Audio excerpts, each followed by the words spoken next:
Hey, what's up? Welcome to episode number 76 of the First and 10 NFL New York Jets podcast. How you doing tonight, brother? I'm good. Got a crazy weekend this weekend. We got a triple header high school football game. We got Right? three tight games, the Mets versus the Braves, which could decide the division. Oh, yeah. Oh, yeah. And then we have Sunday, our New York Jets. Will they beat the Steelers down in Pittsburgh and take us to 500? Well, that's why I got this man right here because back in the day, well, we'll get to that later. Let's get to some injuries here. Go ahead. I'm listening. Fant injured reserve. Yep. Okay. Eccles questionable. Mm-hmm. Quincy Williams out. Mm-hmm. I mean, not much for the Steelers. Yep. Witherspoon, their cornerback out. That's Mm-hmm. about it. I mean, Yeah. the big story is number 2. Yep. Well, Fant supposedly will be eligible to return for the Pats game. Dwayne Brown is supposed to return for the Miami game next week. Yep. And let's talk about the Jets did sign 2 linemen. They signed Mike Remmers, right? Mike Remmers signed to our practice squad. And Chris Agabuchi, who was on the practice squad, but they promoted him, I guess, Wednesday morning to the active roster. Got to do something. Had to do something. Need help. So let me ask you, the Jets make these 2 roster moves. They cut DeAndre Spencer, the kick return, and no big loss. When you make these roster moves, you make them with the intentions, or you hope, or I don't know if you're hoping, but the intent that these guys are going to play. Are you always surprised that the Jets make these roster moves and these guys never see the field? What's the point in making them? Yeah, depth. I don't know. What do you and then they don't play, and you keep what you got anyway in the lineup. The thing is, Kevin, you brought up this Mike. You signed this Mike Remmers. You signed this Cedric Agabuchu. I think that's how you pronounce his last name. Get them up to speed. They were in the building Tuesday night. Yeah, man. Instead of throwing 1,000-page playbook at them, shrink it down, and let them get ready to rock and roll. Don't let them sit on this bench and go with Connor McDermott or whoever you're going with who's going to kill us and maybe get Zach hurt again. You brought these guys in, get them up to speed. Yep. Condense the playbook, get it down to a small little pamphlet that they could understand and get in sync and run. Do we know if these guys even practice all week with the first string O-line? We don't know. We don't. Yeah, we don't. I don't get it. Maybe somebody does, but we don't. Yeah. So. They signed 2 linemen, and God knows what they're going to do with them. Shrink this playbook down for these guys, get them up to speed, and get them in there.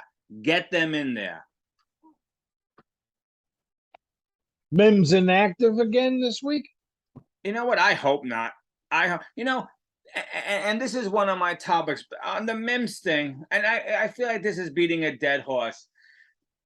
In week 1, we complained that LaFleur didn't use Wilson the right way, and he came out in his press conference and said he doesn't know these other positions. But then in week 2, he devised everything around Wilson, and we're seeing Wilson flourish.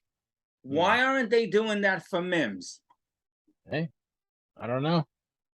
Exactly. And Kevin, I said it last week on our post-game show, and I know a lot of fans didn't see the play because it was blacked out here. CBS was having some technical difficulties, and we're one of the few podcasts who probably knew about the play right away. The Corey Davis play killed us. That penalty by a veteran who our younger receivers look up to killed us. And I don't know, I might sit you against Pittsburgh and bring up Mims, activate Yeah, Mims, something. Or sit him for a quarter. Say, something, listen, you know? something to send a message. No, Yeah, no, just like how yeah, long? No accountability. No yeah. accountability. You know, and I said Hey, to you, I'm done with yeah, go Corey ahead. Davis. And I know people want to, get mad about it and tell me I'm crazy. I want to see the kid play. I want to see Mims come up, do exactly what you did for Wilson. Put him in one slot, let him learn those plays, have something designed, 4 or 5 plays from, take it from there. Mm-hmm, Take mm-hmm. it from there. Because, Kevin, the 5 topics I have, and we could go back and forth and we'll just talk. The first one was because there's not really much to discuss. We could talk all night. Is Zach Wilson the guy? Is Zach not the guy? Is Zach going to get this done? Is Zach not going to get this done? Zach's only going to be as good as that old line.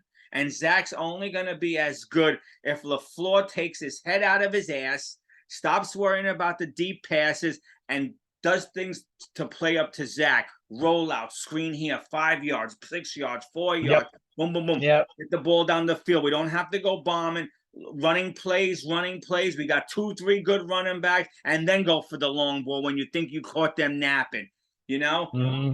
Hey, how about your buddy Ulbrich?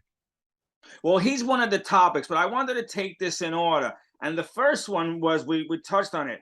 What do you think of our veteran players? And that goes for Jonathan Franklin Myers, Corey Davis. What's with these bonehead penalties coming from our veterans? Our rookies are playing better. You would think that would come from your first year guys, even your second year guys, not these vets. I Yeah. don't know. I don't know. What are you thinking? What are you thinking? Yeah. I think they're thinking that there's no accountability, so they're not going to feel any Right, wrath. right. They're not going to feel any wrath.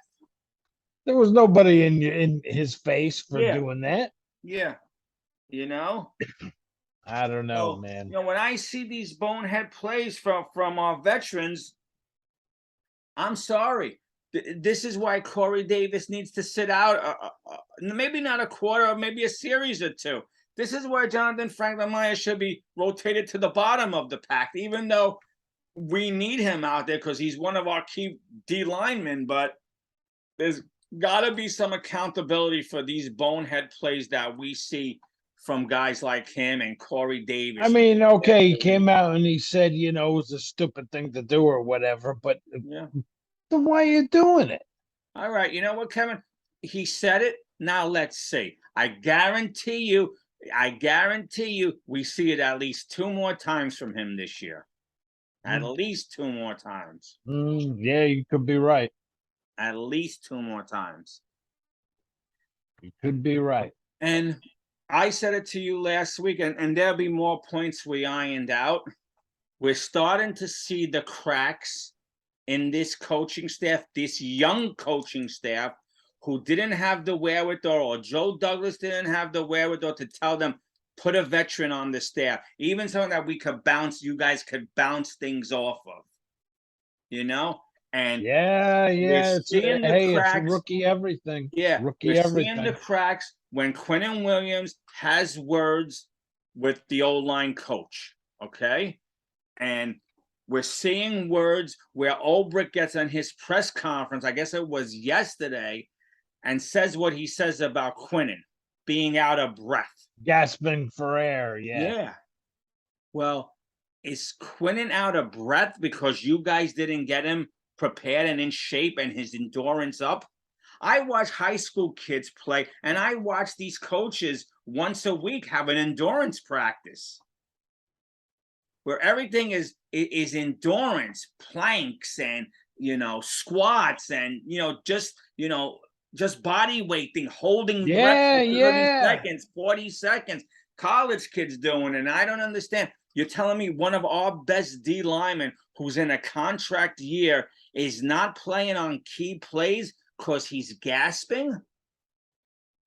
And then Salah comes out today and says it was misconstrued what he meant. Yeah. That's how it is. It's all love. He knows how much he loves him. It's all misconstrued what he meant. Yeah. This coaching staff is above this coaching staff.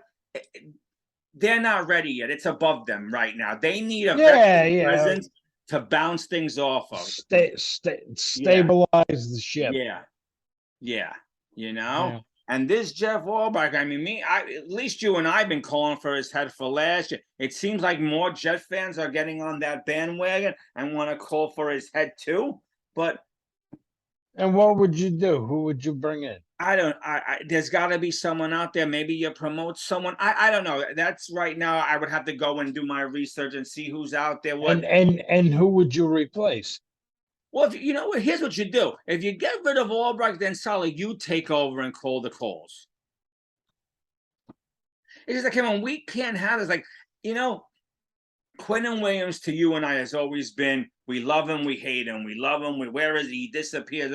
But if he's one of our key young D linemen and he's in a contract year and we're looking to sign him, well, is he going to want to sign next year if this coaching staff is around and he has to hear whispers in a press conference that he's gasping for air? What did he say today? Oh, he didn't get offended. He didn't take any offense to it. No, is that why Quentin talked to no one? Didn't want to speak to any media guys? Didn't want to hear about it? Didn't want to have to say what was really on his mind? We shall never know. We can guess, though. And you know what, Kevin? This coaching staff doesn't value the players. They think they have a system and this system works. Well, I'm telling you, it doesn't work. Like when I see, and I'm going to pull up some numbers, when I see guys like Carl Lawson and even Quentin Williams, for that matter, their snap percentage, I'm thinking, what? Well, hey, what did I read somewhere? Like, how is Quentin Williams only in 68% of the snaps? Sacks per game, I think we're ranked 26th or something like that. I don't know. But if you keep taking out our what we conceive to be our stud players, like Quentin Williams should not be in only 46 snaps, 68% of the snaps. No. He should be in close to 80, even 85. Yeah, I mean, Paul Lawson should not be in 45 snaps. He should be in 60, which is only 60% of the snaps. He should be in close to 70, 75 snaps. Guys like Aaron Donald are like 90%.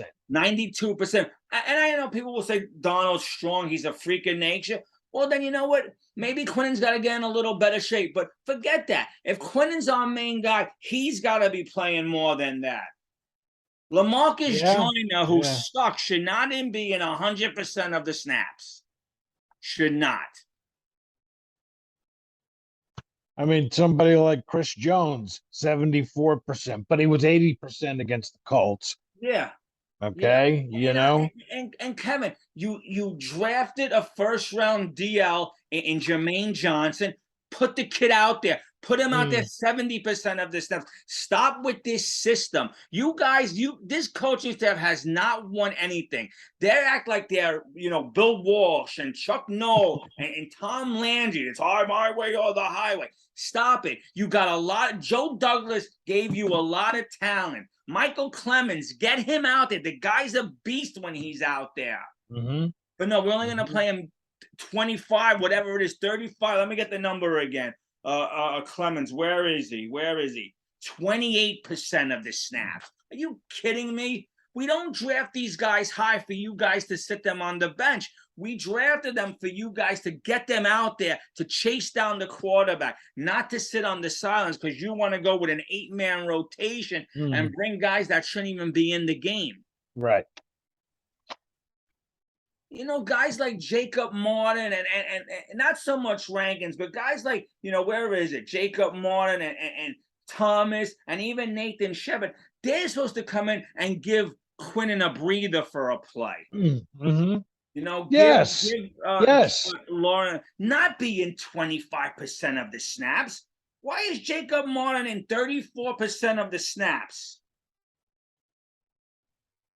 These guys are supposed to come in to relieve the main guys. Our main four Yes. should be in there at least 80% of the snaps, and they're 80%. not, right? At 80% is least, fair. at Yes. least. But this At coaching least. staff has a system, and they're going to run it this way. We know they're going to run this team into another first-round top 5 draft pick, and they're going to run themselves out of jobs. They have to change the system, and it has to start this Sunday in Pittsburgh, Kevin.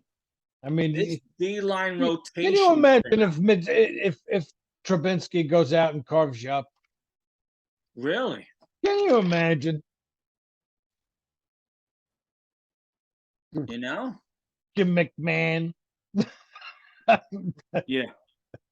We're going to make Trubisky look like Bradshaw, Roethlisberger, Yeah, and yeah, everyone yeah. else. I just don't get this coaching staff's way of thinking. I would love somebody to tell me in the comments. Please do. You know, like and subscribe. Tell us what we're thinking, what not thinking. Why are we wrong? We right? I just don't get it. You signed Carl Lawson for all this money, and he's in barely 50% of the snaps. What did I say the number was? I can't even remember the number. Carl Lawson, 66% of the snaps, which was 45 plays. Are you kidding me? Are you kidding me? I mean, if I got to look at freaking him standing back there all day, Trubinsky, with Yeah. And there's nothing. No, I hear you. Quan Alexander this week only played 25 plays, 37% of and that's ridiculous because he's a baller. I know. I don't get it. I don't get what this team is thinking or doing. Someone's got to explain it to me, Kevin. And you know, I understand. You know, we said the numbers. You gave out. Darnold plays 92% of the snaps. 92%. You gave me some other numbers. 72. Now I was young when I watched the sack exchange. But I don't remember those 4 guys ever coming out. No. I know the game has changed, but I don't remember Lawrence Taylor, Gary Reasons, Carson, whoever. I don't remember them ever coming out. There's a reason you remember Klecko, Gassino, Salam, Lyons. That's what you remember. Yeah. Why don't you remember? I mean, I'm sure maybe they got a breather, but you don't remember who it was. No. I couldn't tell you who the backups for those 4 guys were off the top of my head. I would have to go, and listen, it's been no more 35 years ago, 40 years. I would have to go back and do it, but I couldn't tell you. No way. No way, man.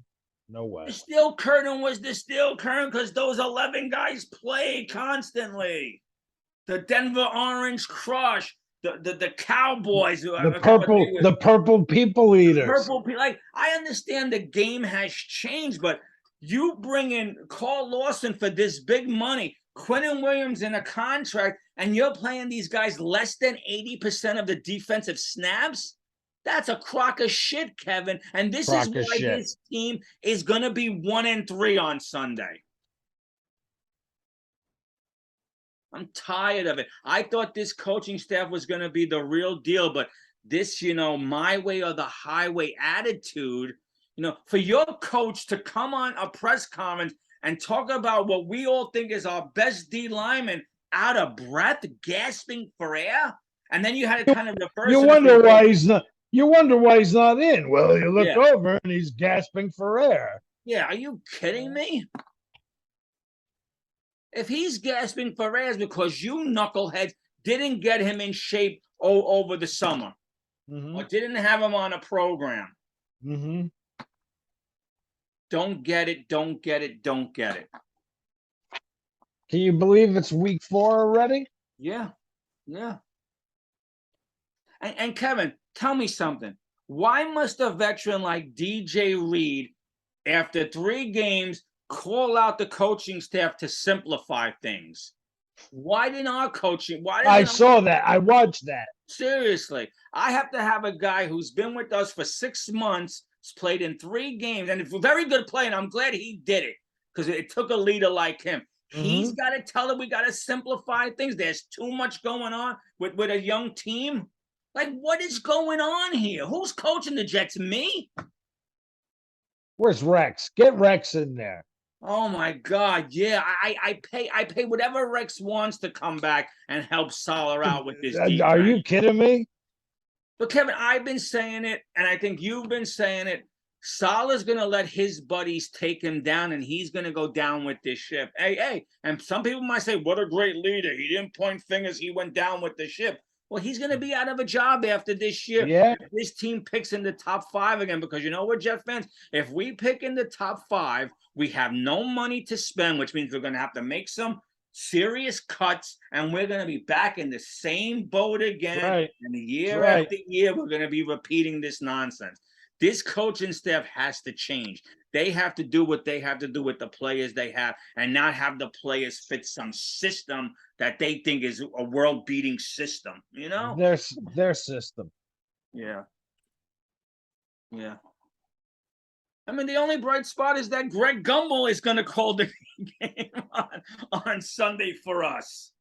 Yeah, that tends to be good luck, right? Yeah, I guess at least we're getting some decent announcers, because the first ones that we got in week 1. Who'd you get? Iron Eagle. We got Iron Eagle. I do like Iron Eagle. Yeah. I wish he would call more of our games. But if we're going to be stinking, we're going to get the D team. Yeah. And you know, hey, man.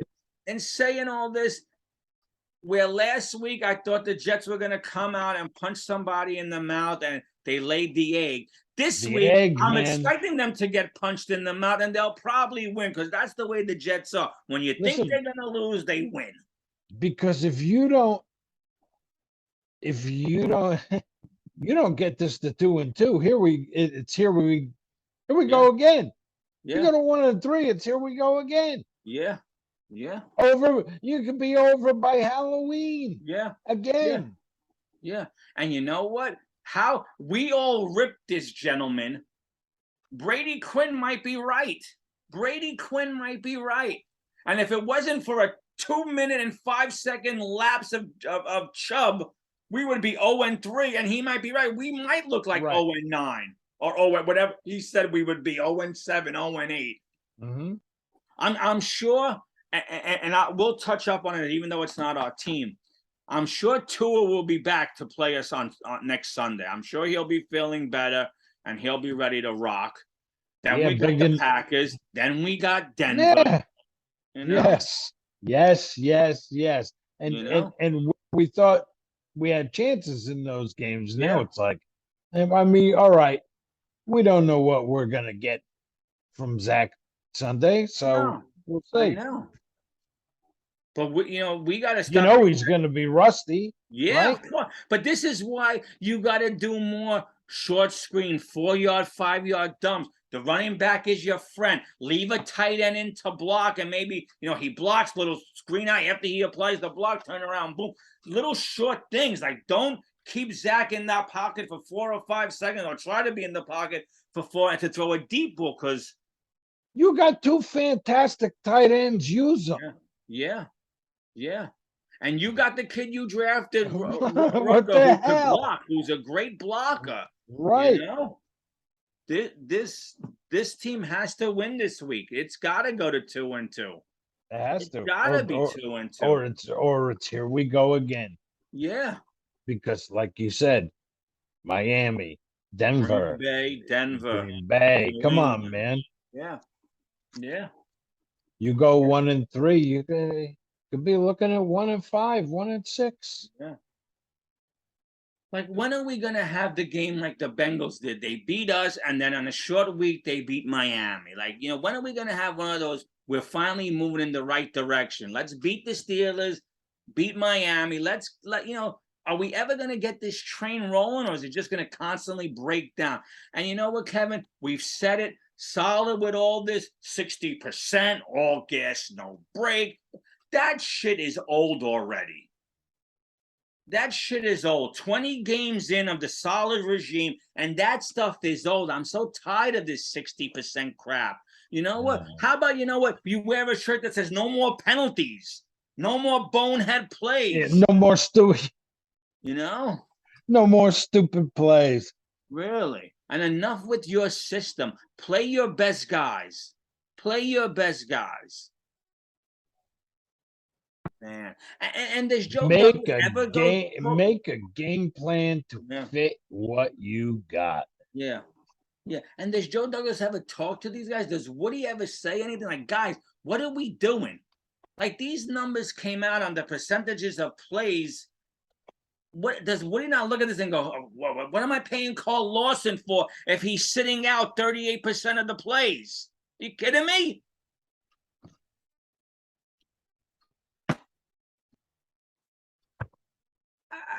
I just don't get it. You got this edge rusher, but he doesn't play.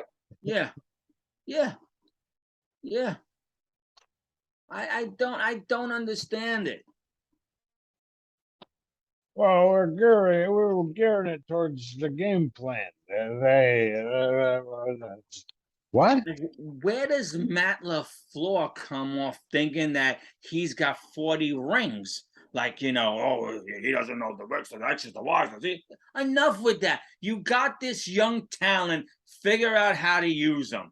Stop worrying about the system and get them in there. Design plays for their talent. Ulbrich, stop worrying about rotating 8, 9 different D linemen. Have our key players in at key moments, and you give them a breather every once in a while. Yes.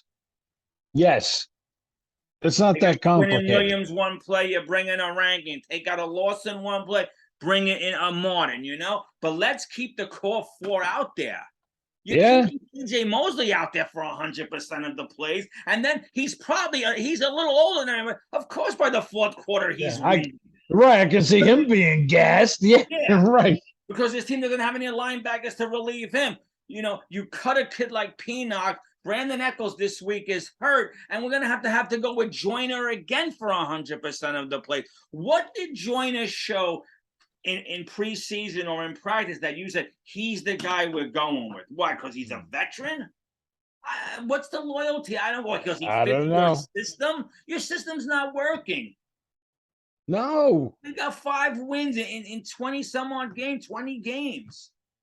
And, man, I watched, as good as I got to give it to Sauce. Sauce is good. He's going to be good, but this secondary is horrendous.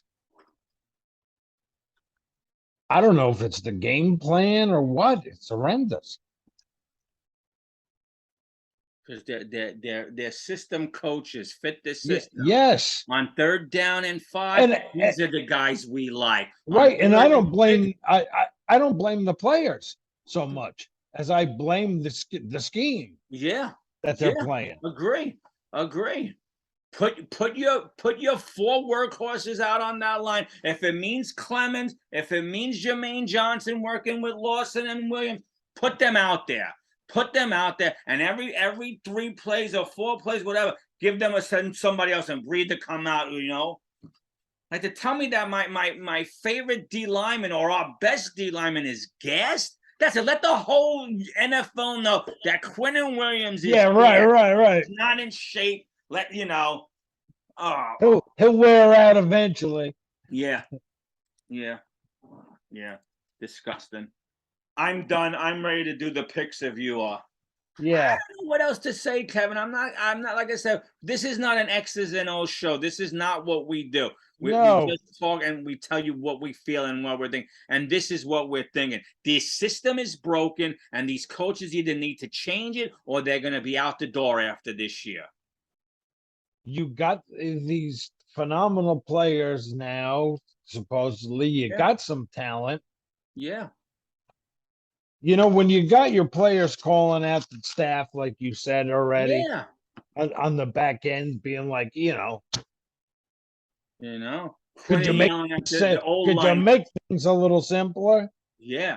When Reed is coming on in a press conference or talking to, I think it was Janae Copley from SNY and saying this, and then we're watching the sidelines and we're watching Quinnen go after our own coach. Like, this is a sign of cracks in the armor. And the cracks are going to get bigger if this coaching staff doesn't figure out how to change this program up. And then you got the defensive coordinator coming out and throwing shade on him, Yeah. Oh, he's a great kid. He plays well, but yeah, he's on the sideline. He's winded. You're looking for Quinton. Where is he? Oh, he's winded. He's gasping. Are you serious? Mm. This organization is a laughing stock. I feel like I'm watching. When I see the Jets now, I feel like I'm watching the movie The Replacements. And then the head coach has to clean it up in Yeah. his press conference. Maybe the head coach just tell his coach, no more talking to the media. I'll do all the talking. Let me take the blame. But now we're going to see this week against the Steelers team, who's only has 2 sacks in 3 games. If we're going to change the program up a little, if we're going to change this program up a little, or are we going to see the same stupid crap? Yeah, But probably. Only time will tell. We'll know in about 48 hours this game will be played. I don't know. Yep.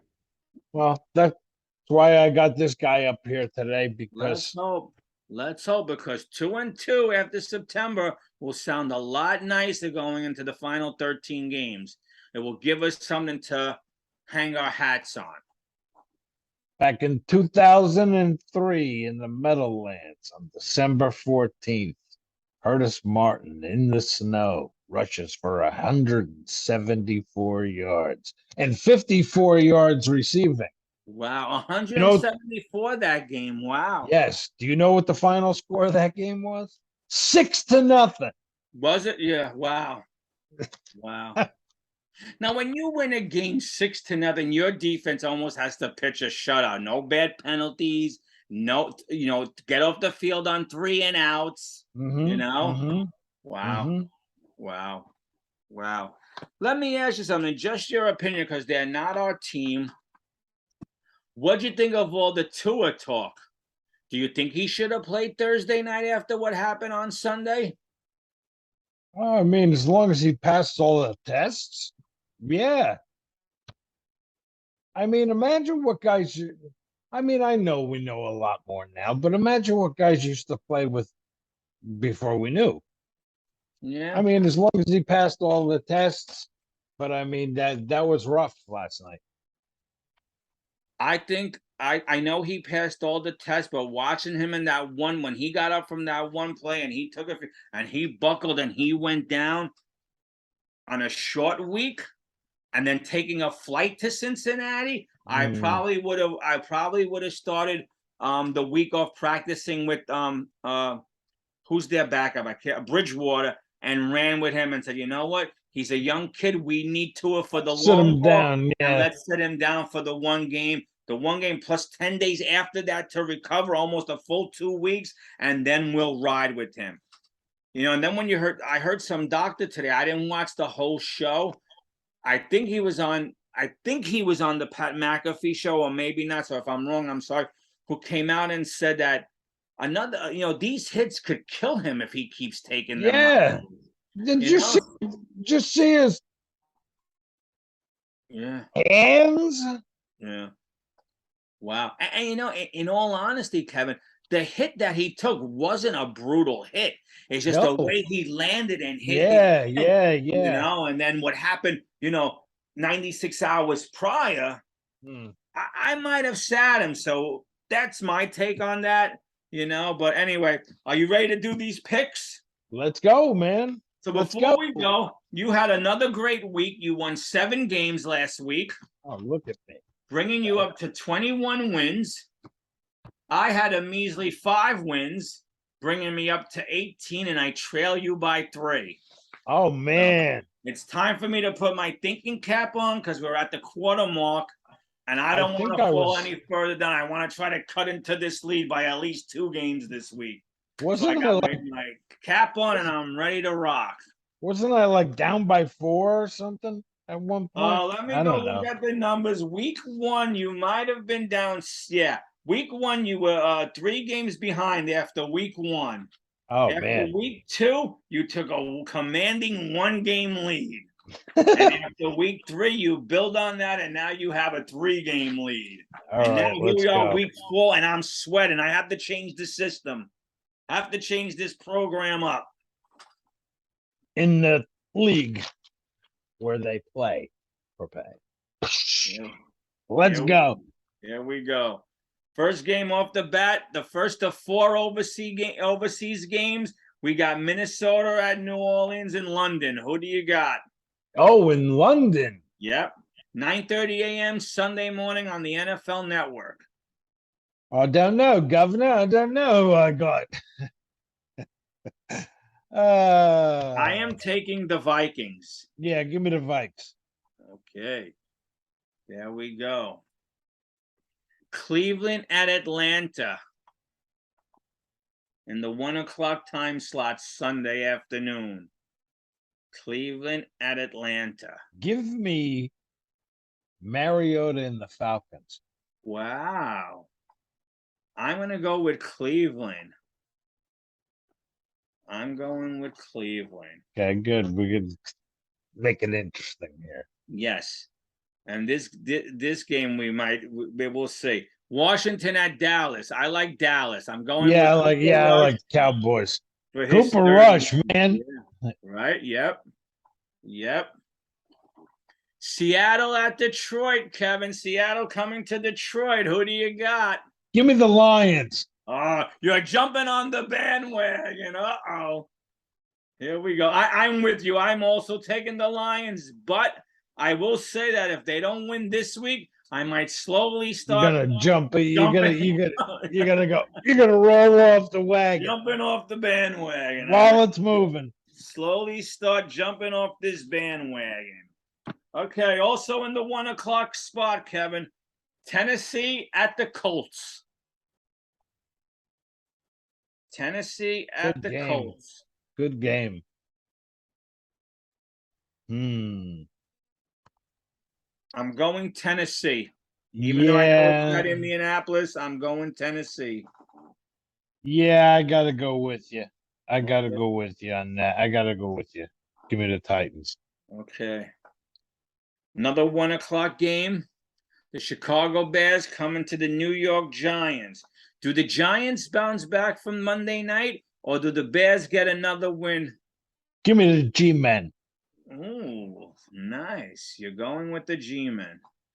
You know, I believe the G-Men are going to win, but I'm taking the Bears. I'm going to take the Bears. Living dangerously. Yeah. You go. Yeah. So, this this could be the 1 o'clock game of the week. This one team is making the improvements. They're climbing the ladder. They have a great coach in Peterson. They're 2-1. Trevor Lawrence is looking like the #1 pick that we thought he could be. Yes, he is. The only team without a loss, the Philadelphia Eagles at Philadelphia. Do you like Jacksonville for an upset, or are you going with Philly to be 4-0? Give me the Eagles. Okay. Now, I'm taking the Eagles as well, but I will say, and this is probably... It's going to be a close game, I think. If this game was in Jacksonville, I might take Jacksonville. I know it's Philly. And if they upset Philly, I wouldn't be shocked. Wow. Yeah. All right, Kevin, the other New York bunch, the replacements. The New York Jets at the Pittsburgh Steelers, 1 o'clock. Could be a rainy Pittsburgh field. Who do you have? What do you think? Are you sticking with our Jets one more week like myself? Or are you going for the wins and trying to build your lead on me? I'm riding one more week. Okay.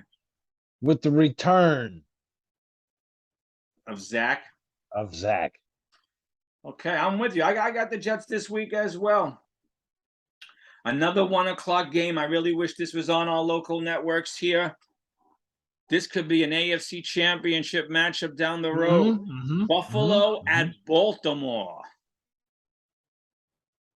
Good. Another great one, man. Yeah. Oh, man. Buffalo coming off a loss. Yeah, a loss. Yes. That offensive coordinator was pissed. I don't know. I think Buffalo lights it up, actually. In Baltimore, you do, huh? Yes. Wow. I say wow because I don't know if they'll light it up, but I think they will win as well. So I'm taking Buffalo. Okay. Chargers going all the way to Houston, 1:00 game. Yeah, I don't. I know Early this is for the gonna. Chargers. Yeah, and I don't like the Yeah. way they played last week. Maybe they'll bounce back. And I know this game's gonna probably bite me in the ass, and I'm gonna regret doing it. But I'm gonna take Houston. I'm going out on a limb here. I'm gonna take Houston.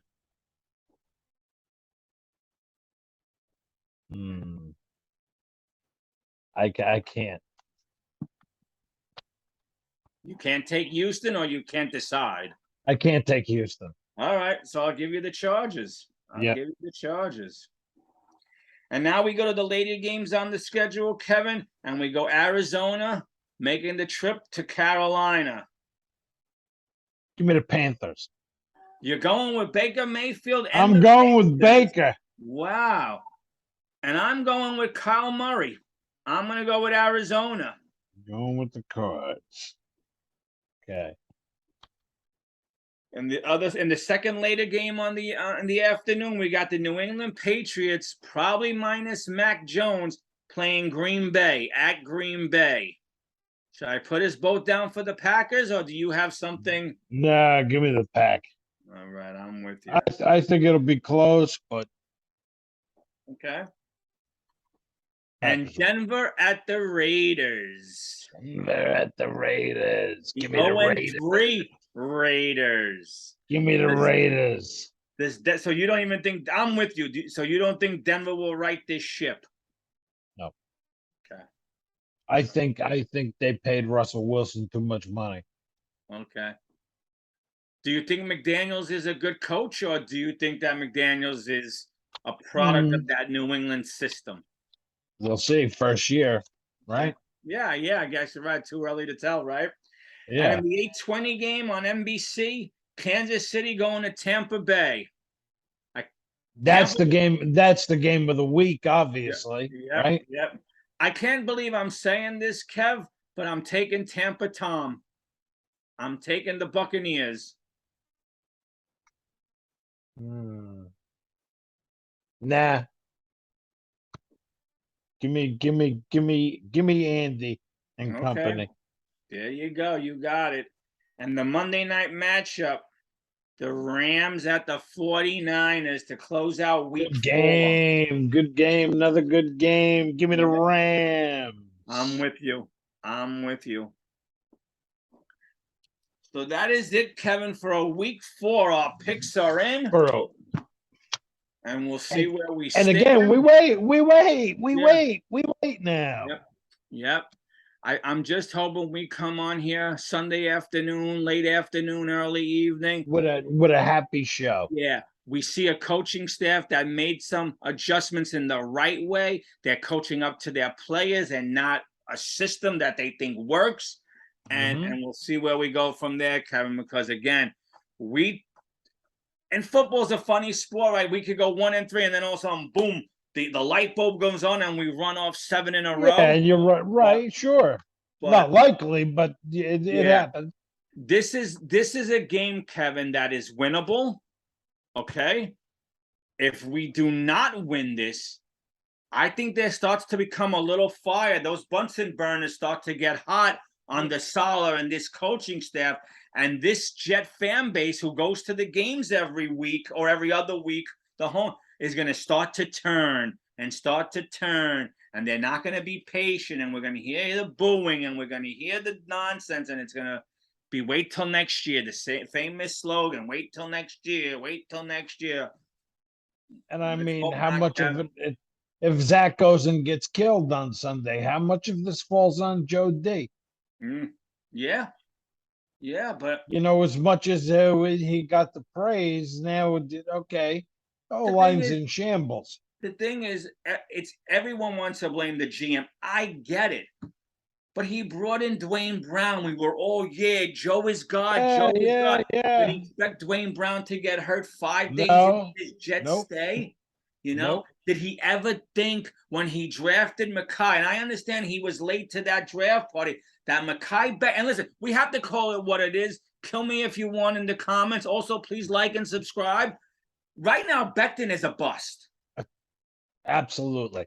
Now, You if he said comes, you said the B word, and I agree. yeah. Now, if he comes back next year healthy, ready to rock with AVT, and if Max Mitchell turns out to be the nice player we think, then fine. I'll take back my. But right now, as of today, as of September 30th, 2022, Makai's a bust. Can't stay on the field. You know? So, Can't yes, stay on Joe the Douglas field. has to take some blame. But when you bring in a Dwayne Brown who's never been injured and now he's injured, I don't know if you can lay that at Joe Douglas's feet.